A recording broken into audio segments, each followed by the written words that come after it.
Les saluda Yulisa Monteser, la neurotoxicóloga.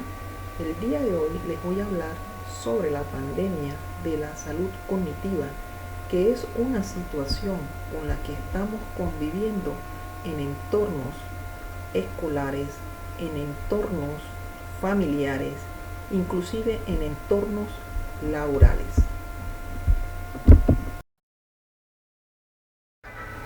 Esta ha sido orquestada y planificada muy bien por años por aquellos ángeles caídos del cielo, conocidos también como reptilianos, que fueron expulsados de otros planetas por vivir en la oscuridad.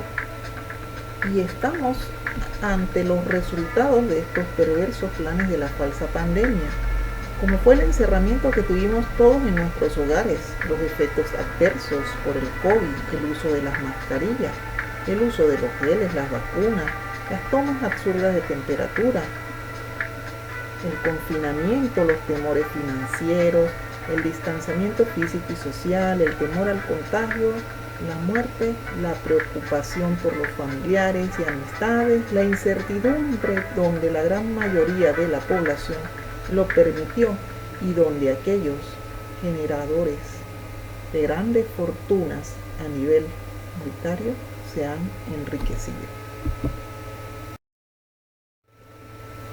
Están tratando de destruir valores humanos universales como la vida humana, el amor, la familia, la espiritualidad, entre otros, alterando identidades bajo condiciones de estrés y coerción, haciéndonos un lavado de cerebro, tratando de modificar personalidades, creencias religiosas, conducta. Se dirigen al público como si fueran criaturas de poca edad o como objeto, no son tratados como individuos. Utilizan el aspecto emocional, se aprovechan de la ignorancia, los estimulan a ser complacientes, a crear autoculpabilidad, porque es evidente con los tipos de personalidades que tratan, para tener finalmente el control de sus vidas, manipulando la conciencia pública, que es parte de la tecnología y el poder, y creando el pánico. Por vivir como esclavos programados dentro de una matriz, sin cuestionar el por qué suceden las cosas y sin ver el rumbo hacia dónde los dirigen, creyendo en medios de comunicación o en redes sociales que desinforman, controladas y manipuladas en su gran mayoría por aquellos que deciden qué debe ser o no la verdad para usted. Es muy triste ver la cantidad de gente sumisa y aterrada que vive en Panamá actualmente utilizando mascarillas, geles antibacteriales que son antibacteriales y no virales, corriendo a inocularse por una supuesta vacuna que realmente no los protege, sino que los enferma, y sin tener el más mínimo consentimiento informado de los componentes neurotóxicos que están ingresando a su cuerpo. Aparte de que se ha permitido que las farmacéuticas lo tomen como si fueran animales de experimentación, ya que no cumplen con los protocolos de seguridad o las fases. Lamentablemente, la planeada y perversa pandemia ha sido un indicador para medir el grado de ignorancia y de control que puede tener una población, y los que estamos en neurociencia entendemos que el miedo es una forma de manipulación y control. Solamente hay que salir y asomarse a las calles en Panamá y observar la gran cantidad de la población que vive sumisa en el desconocimiento y en esa debilidad que aprovechan estos señores de la oscuridad para tener más control. Y a pesar de que nosotros somos más que ellos, esto ocurre porque la mayoría no reacciona, porque no somos unidos, y los que reaccionamos nos ven como los rebeldes, como los marcianos, los locos, los antivacunas, o como nos quieran llamar. Y continúan con esa indiferencia que les permiten que se cumpla por completo su agenda tóxica 2030, ya que han empezado con la misma, y no deberíamos permitir que sigan evolucionando porque nosotros somos más. Recuerden que la unión hace la fuerza.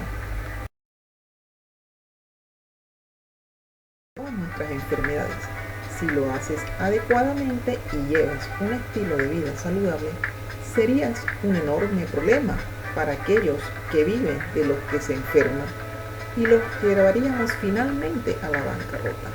Vinimos a este mundo a vencer el miedo para poder pasar al siguiente nivel. Y aunque nuestros cuerpos son transitorios, somos seres de luz que debemos elevar nuestra frecuencia y así poder evolucionar. El cerebro es un órgano construido para modificarse en respuesta a las experiencias. La mente es un paracaídas, solo funciona si se abre. Busca aumentar la capacidad del cerebro para adaptarse a los cambios. Voy a hablar ahora sobre algunas de las afectaciones a la salud cognitiva que han sido estimadas en cifras millonarias de pacientes como retraso mental y enfermedad de Alzheimer, producto del deterioro cognitivo al que ha sido la población enfrentada.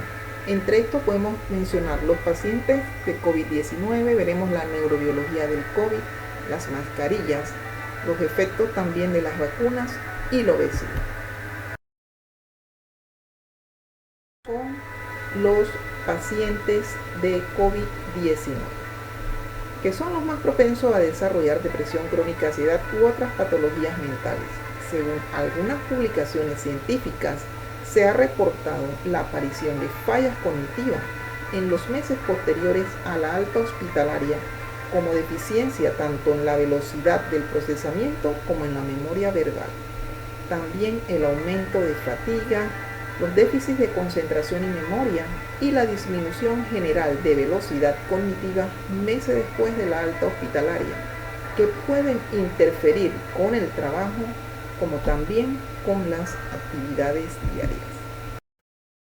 En cuanto a la neurobiología del COVID, existen complicaciones a largo plazo como son condiciones neurocognitivas y psiquiátricas. Algunos de los efectos SARS-CoV-2 pueden manifestarse en meses o años después de la infección, por lo que será necesario realizar un seguimiento constante a los pacientes que han sido afectados por la misma. Se puede ver una ola de pacientes que presentan depresión, trastorno de estrés. Vemos seres humanos sin la más mínima conciencia, que no han tenido ni siquiera un pensamiento crítico, a pesar de los hechos o las evidencias de enfermos o fallecidos que se encuentran en sus entornos, donde ha aumentado las cifras de comportamiento suicida y no tienen la mínima intención de despertar, teniendo al alcance de sus manos estas élites para que los guíen como si fueran rebaños engañados, creando estrés postraumático, ansiedad, insomnio o psicosis, así como deterioro cognitivo. El COVID-19 está asociado con una disfunción cognitiva a largo plazo y una aceleración de la patología y los síntomas de la enfermedad Alzheimer, que es señalada por Alzheimer Association en 2022, ya que la infección de COVID-19 podría aumentar significativamente el riesgo de desarrollar la enfermedad de Alzheimer. Y si vemos el tema de las afectaciones a la salud mental por las mascarillas, tomando en cuenta la neurociencia, sabemos que no hay evidencia científica que prevengan el contagio y la falsa sensación de seguridad por la Organización Mundial de la Salud.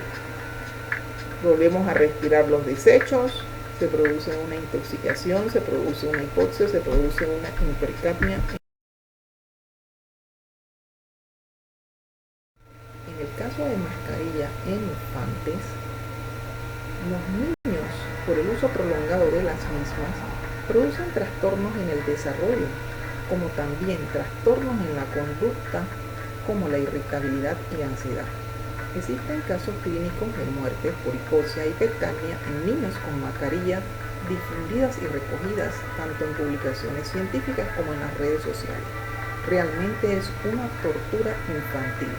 Estudios en neurociencia indican que la mascarilla elimina la posibilidad de que el alumno pueda aprender nada de una manera que perdure en el tiempo. Además, la distancia social rompe el juego y las relaciones entre ellos, que es clave para que un alumno pueda aprender de otro. Un estudiante necesita 3 veces más oxígeno que un adulto, por lo que se frena el crecimiento neuronal por falta de oxígeno, hipoxia cerebral y un exceso de dióxido de carbono, reduciendo también así las habilidades motoras en el caso de niños y adolescentes que están en edad de crecimiento. La falta continua de oxígeno en el cerebro puede provocar problemas cognitivos irreversibles o irreparables.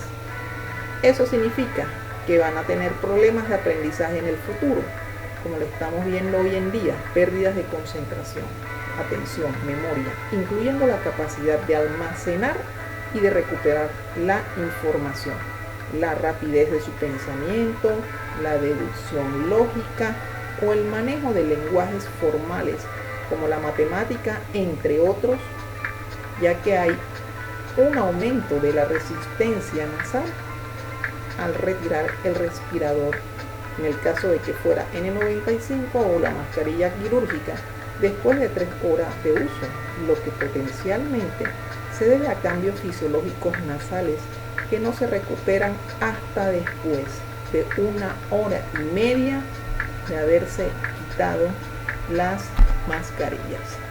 Por eso, ¿crees que el uso de las mascarillas los protege o los debilita? Realmente, el metabolismo de un niño requiere el doble de un oxígeno que un adulto. Y aquí puede usted apreciar los efectos por el uso prolongado de las mismas. Entre ellos, causan problemas psicológicos.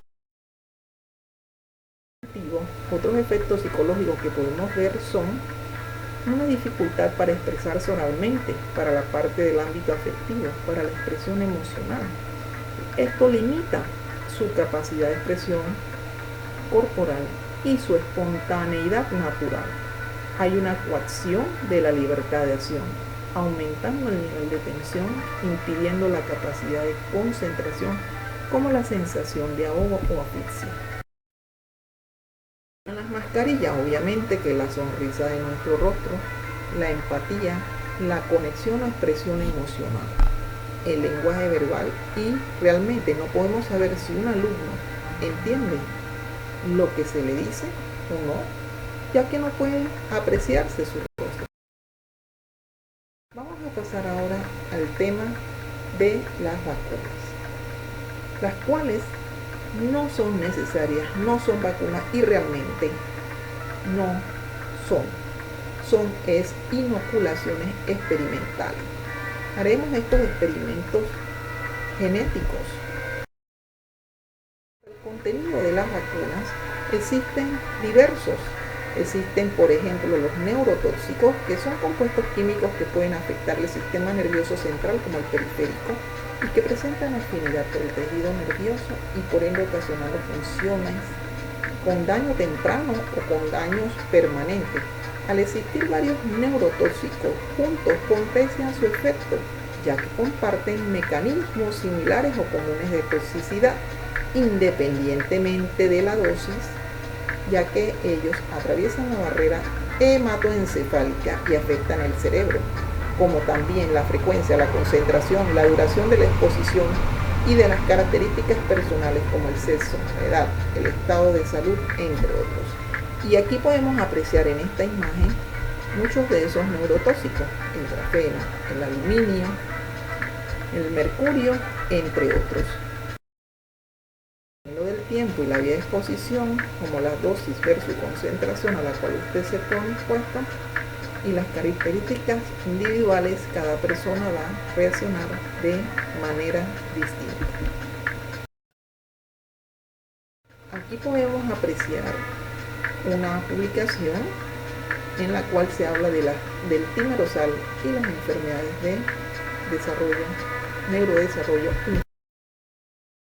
de seguridad, conocidas como MCDS, que usted puede buscar para algunos de los solventes que son utilizados en la fabricación de estas mismas, como son el formaldehído y el hexano.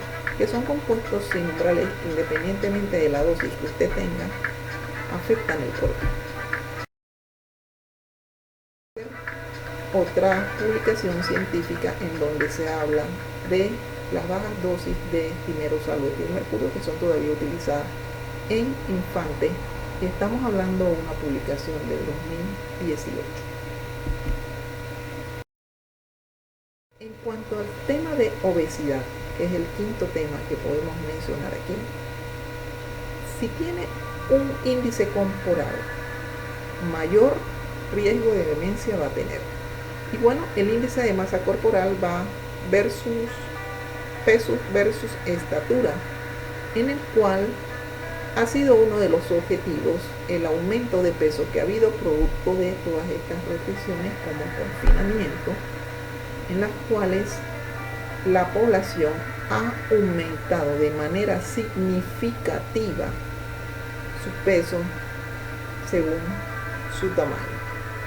Y bueno, aquí hay una tabla donde usted puede ver cuando usted está en sobrepeso o cuando usted llega a un nivel de obesidad. La manipulación se realiza a través de la voluntad de la expresión del grupo dominante consagradas en normas de conducta elaboradas por aquellos manipuladores que traen como resultado un daño notable a la salud física y mental como a la vida, presentando síntomas postraumáticos y disociativos. No existe evidencia de que el uso generalizado y continuado de mascarillas sirva para prevenir infecciones virales, pero sí hay evidencia de que el uso generalizado y continuado de mascarillas provoca daños a la salud física como mental a corto y a largo plazo. Si estresas el sistema inmunológico frente a virus y bacterias, vas a colapsar el sistema nervioso como también otros órganos. Los estudiantes que han sido afectados en el proceso de enseñanza y aprendizaje por el uso de medidas absurdas, hoy en día hasta los medios de comunicación hablan sobre esto. El COVID-19, el uso de mascarillas, las inoculaciones experimentales, el confinamiento, la suma de todo esto ha traído como resultado un deterioro en la salud cognitiva. Hay un aumento en la población de enfermos con Alzheimer y retraso mental, y para el 2030 será mayor según la Alzheimer Association. Hay que hacer una estimulación cognitiva. Las personas que realizan ejercicio, por ejemplo, tienen un menor riesgo cognitivo. La higiene del sueño, ya que si no dormimos lo necesario, no limpiamos nuestros desechos del cerebro, y si no lo hacemos, entonces vamos a tener un mayor riesgo de demencia.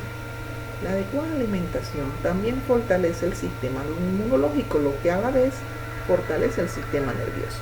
En cuanto a la estimulación cognitiva, se realiza para conseguir la actividad de funciones específicas cerebrales mediante actividades y ejercicios realizadas por profesionales en el área de neurociencia, en las cuales usted, dependiendo de la evaluación, podría necesitar una estimulación o una rehabilitación cognitiva. Estos ejercicios se elaboran en base a programas según las capacidades de la persona y los objetivos que se quieran alcanzar. Se realizan varios tipos de actividades que pueden potenciar esa estimulación cognitiva en cada individuo. Gracias por su atención. Si le gustó el video, suscríbase a mi canal y dale like. Comenta si te gustó o qué te pareció el video. Hasta pronto.